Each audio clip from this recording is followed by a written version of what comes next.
Assalamualaikum warahmatullahi wabarakatuh. Saya Kumar Mahendra dari kelas 6 Jurnalistik B Ilmu Komunikasi.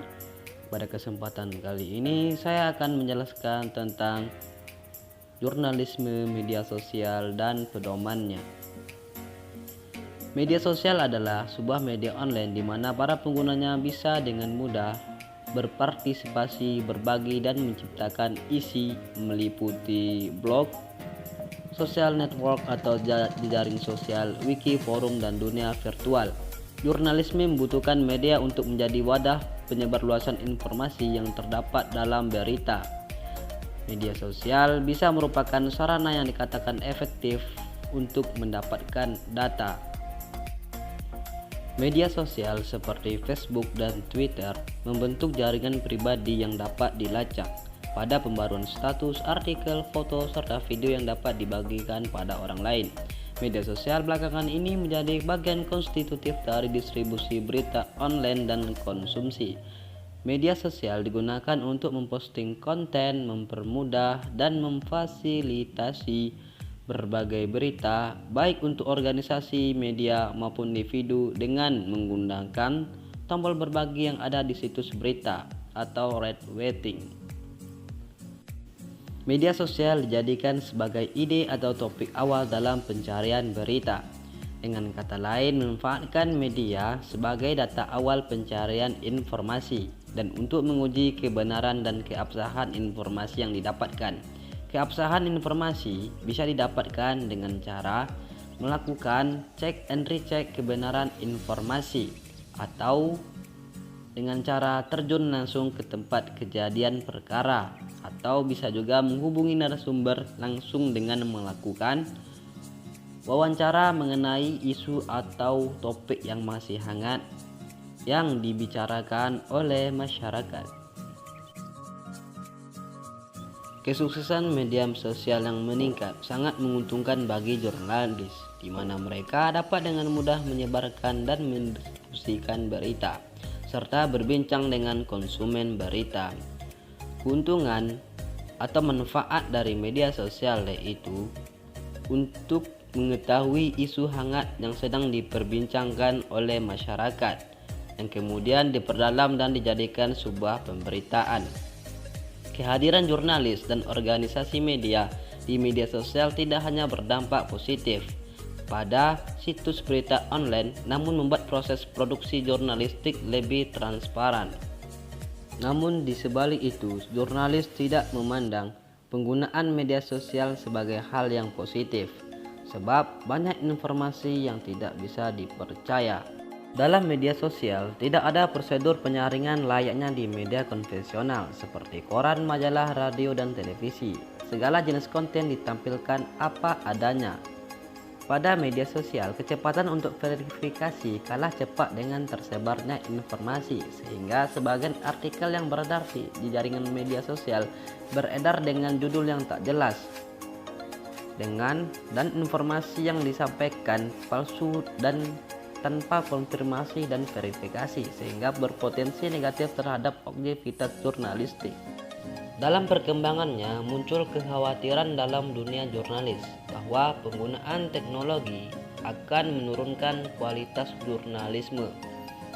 Seperti penggunaan platform pribadi akan berdampak negatif pada standar dan praktisi jurnalistik dan hubungan antara jurnalis dengan media arus utama. Oleh karena itu, timbullah pertanyaan mengenai potensi pengaruh Twitter terhadap prinsip-prinsip dasar jurnalisme seperti objektivitas dan gatekeeping. Berdasarkan analisis tweet yang diterbitkan oleh 500 jurnalis, menyimpulkan bahwa tweeting jurnalis menyuarakan opini pribadi melalui platform yang berguna pada proses penjaga gerbang menjadi publik dan membuat transparansi yang lebih besar pada pekerjaan tersebut. Dalam upaya mempertahankan kontrol, sejumlah organisasi media mulai mengeluarkan sejumlah aturan dan rekomendasi dan menggabungkannya ke dalam sosial melalui media tertentu. Pedoman ini memberikan jawaban atas kemungkinan pengaruh media sosial terhadap praktik jurnalistik terkait objektivitas, penjaga gerbang, dan tingkat transparansinya. Panduan sosial media. Organisasi berita khawatir mengenai penggunaan Twitter oleh jurnalis. Di satu sisi, mereka mendorong penggunaan Twitter guna mempromosikan berita dan artikel. Di sisi lain, mereka takut jurnalis akan menyampaikan berita terlalu dini sehingga objektivitas mereka turun. Berawal dari sini, sebagian organisasi berita mengeluarkan pedoman di mana rekomendasi dan aturan dituliskan dengan tujuan untuk membantu mengelola Facebook dan Twitter. Pada 10 Maret 2010, kantor Press Retweet memasukkan pedoman khusus untuk pengguna jaring sosial yang mengharuskan jurnalis memeriksa sumber plagiat berita terkini dan lainnya dalam media sosial. Agensi The Associated Press juga memiliki pedoman yang jelas mengenai penggunaan situs jaringan sosial. Dalam pedomannya mendorong wartawan untuk aktif di berbagai jaring sosial, namun harus selalu jelas bahwa mereka bekerja untuk AP. Dengan kata lain, harus mencantumkan nama AP dalam akun wartawannya. Di Sky News, perusahaan tersebut mengeluarkan pedoman pada Februari 2012 bahwa jurnalisnya tidak diizinkan untuk meretweet pesan apapun yang berasal dari seseorang yang terafiliasi dengan media tersebut. Di BCC sendiri tidak melarang karyawannya untuk menggunakan jejaring sosial pada keperluan pribadi, namun harus menjelaskan bahwa tweet tersebut hanya menawarkan opini pribadi. Di Belanda, pemimpin redaksi NRC dalam blognya menerbitkan pedoman yang tidak mengizinkan jurnalisnya untuk memposting atau mendiskusikan informasi internal perusahaan. Di Belgia, penyair publik VRT tidak melarang penggunaan jaring sosial, sebab penggunaan media dapat membangun dan memperkuat citra yang positif. Namun di sebalik itu, penyiar harus berhati-hati dalam mengungkapkan pendapat yang dapat merusak kepercayaan terhadap netralitas penyair. Surat kabar The Standard juga mempunyai pedoman yang sejalan dengan sebelumnya, sebagai bentuk publikasi dan berhati-hati agar pencampuran pesan profesional dan pribadi tidak merusak citra dan objektivitas surat kabar.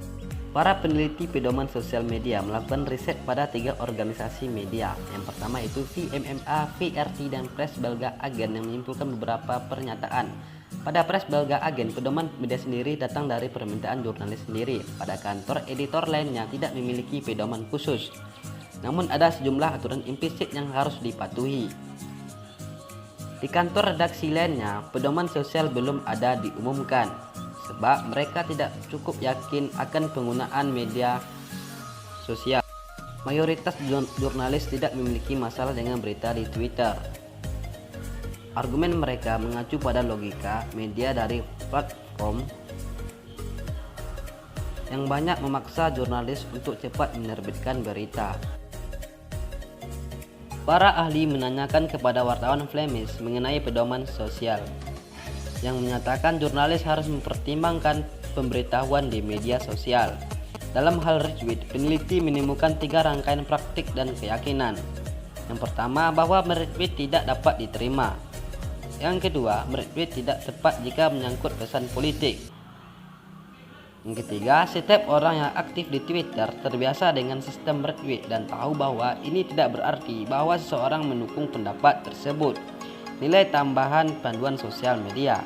Sebagian kecil jurnalis tidak menganggap atasannya perlu mengeluarkan dokumen berisi panduan yang harus mereka amati saat berseluncur di jejaring sosial. Sebab sejauh ini pernyataan paling banyak dari jurnalis bahwa akal sehat harus mencukupi untuk penggunaan platform yang tepat. Sejumlah jurnalis menghimbau kebebasan pribadi mereka sebagai argumen menentang aturan tersebut. Bagi jurnalis, peraturan yang mengikat tidak diperlukan, tetapi menyetujui pedoman yang tertentu merupakan ide yang baik. Dari responden penelitian menunjukkan bahwa tidak ada satupun jurnalis dengan fungsi pengawasan yang mendukung pedoman ketat bagi staf mereka. Bagi mereka, membuat interpretasi sejumlah perjanjian atau tips konkret lebih disukai daripada aturan yang ketat. Terakhir, hasil dari penelitian menunjukkan bahwa wartawan tidak membutuhkan pedoman yang ketat karena menurut mereka akal sehat saja sudah cukup untuk berseluncur di media sosial. Baiklah, itu saja yang dapat saya sampaikan. Semoga bermanfaat. Assalamualaikum warahmatullahi wabarakatuh.